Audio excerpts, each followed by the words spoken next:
Bom, nesse momento a gente vai falar, então, por telefone, com a deputada Janaína Pascoal, do PSL. Olha, ontem, teve o lançamento da Frente Parlamentar pela Celeridade na Adoção de Bebês aqui na Assembleia Legislativa do Estado de São Paulo. Deputada, boa tarde, seja bem-vinda e fale um pouquinho para a gente como que foi esse lançamento. Muito boa tarde. O lançamento foi muito positivo. Participação de vários juristas com atuação não só teórica, mas prática na área. E houve uma pluralidade de posicionamentos, de ideias, como todo evento, numa casa legislativa haveria de ser. Então, eu fiquei muito feliz com o debate. E as falas, mesmo aquelas falas que de alguma maneira eram críticas à iniciativa, confirmaram a minha hipótese inicial.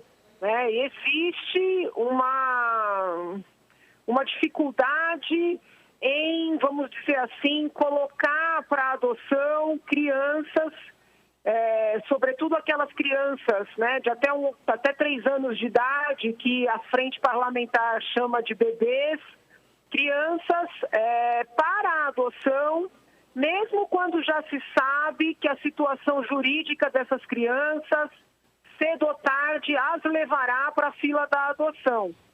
Eu, quando propus a frente, coloquei na exposição de motivos e falei em plenário que eu tinha um sentimento mesmo de que muitas crianças pequenas, muitos bebês que são colocados em famílias acolhedoras ou mesmo em instituições acolhedoras, os antigos abrigos, já poderiam ser postos, ainda que provisoriamente, aos cuidados de famílias que estão na fila para adoção, porque já começariam a criar vínculos e teriam maiores chances de uma adoção definitiva. E hoje o que a gente tem é o seguinte: quando há uma discussão jurídica em torno de um bebê, esse bebê é posto numa família acolhedora ou numa instituição acolhedora. Quando a situação jurídica se resolve, muitas vezes anos depois, é que esse bebê vai ser colocado para adoção.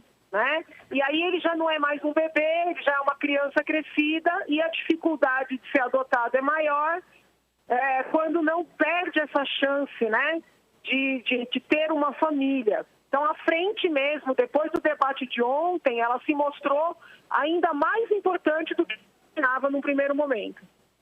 Deputada, a senhora falou da situação jurídica. Eu queria que a senhora explicasse um pouco melhor para nós, principalmente para quem está em casa, até tem o desejo ali de adotar, mas acha complicado. Nessa situação jurídica, em que momento realmente a criança está disponível para a adoção?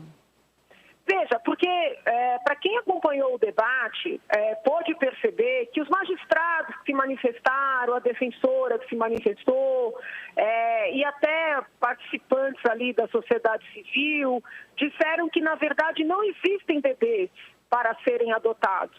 Aí a dificuldade, na medida em que a maior parte das famílias que se encontram na fila para adoção, prefeririam adotar um bebê, para facilitar no estabelecimento de vínculos. Então, eles são muito categóricos ao dizer que não existem bebês. Só que a própria exposição desses palestrantes mostra algo diferente disso. Eu vou explicar. Quando é que as pessoas consideram que o bebê está, vamos dizer assim, livre para adoção? Quando a família biológica foi definitivamente destituída do pátrio poder ou do poder familiar, como é mais correto falar atualmente. Só que esse processo de destituição do poder familiar, ele pode ser muito longo, muito longo.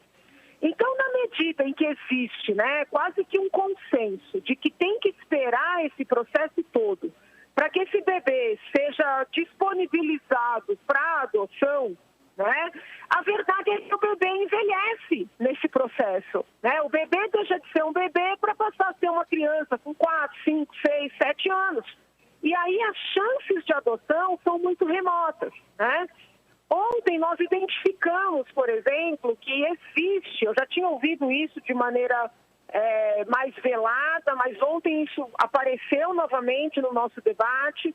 Existe uma orientação na Defensoria Pública de interpor muitos recursos contra a destituição do poder familiar, mesmo naqueles casos em que já é flagrante que a família biológica ou não tem interesse ou não tem condições de ficar com aquele bebê, e esse bebê fica acolhido, esperando uma solução, né, da questão jurídica, para somente depois ser, vamos dizer assim, colocado em adoção ou as famílias que estão nas filas serem consultadas. Então, assim, a proposta da frente é sensibilizar, né, aqueles que estão nesse processo a olharem com mais carinho, né, por estes bebês. Muita gente foi crítica à minha iniciativa, dizendo que eu estava preocupada em encontrar filhos para as famílias que estão nas filas. Não é isso. O meu medo é que esse bebê acolhido perca a chance de ser adotado por causa de uma demanda jurídica, né, incessante, onde já se está vendo que não haverá condições. Eu vou dar um exemplo. A defensora pública que foi ouvida ontem, doutora Ana Carolina, muito gentil, participou do nosso evento, mas ela trouxe um caso de uma senhora, pelo que eu entendi, né, posso estar equivocada, mas usuária de crack, que teve seu bebê e o pessoal na maternidade entendeu que essa senhora não teria condições de sair com esse bebê em segurança e aí chamou o conselho tutelar. Pois bem, uma pessoa nessa circunstância, a defensoria ficou brigando por esse caso para que o bebê ficasse com essa mãe, entendeu? Dependente de crack. Até que ponto esse trabalho é a favor, né, da vida, da saúde, da integridade, da segurança dessa criança? Então, assim, como eu sei que é um tema difícil, né, um tema assim que as pessoas ficam com medo, com vergonha de tratar, desculpa, a gente tem que falar o que está acontecendo, né? Ontem, enquanto o evento acontecia, 2 assessores meus estavam acompanhando, até por iniciativa deles, mas foi bom, os comentários, né, que aqueles que estavam assistindo postavam ali no canal do YouTube da Assembleia.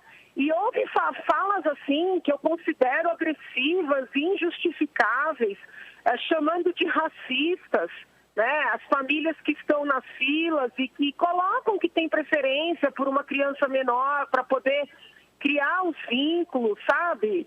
Então, assim, uma agressividade, defender a adoção tardia, defender a adoção de crianças com deficiências é algo muito nobre, é algo que eu também defendo, eu apoio, mas eu não acho que quem defende essa causa, que é nobre, tenha o direito de agredir as famílias que honestamente, né, colocam na ficha de inscrição aquela situação que lhes traria uma condição melhor, né, de criarem uma família com essa criança a ser adotada.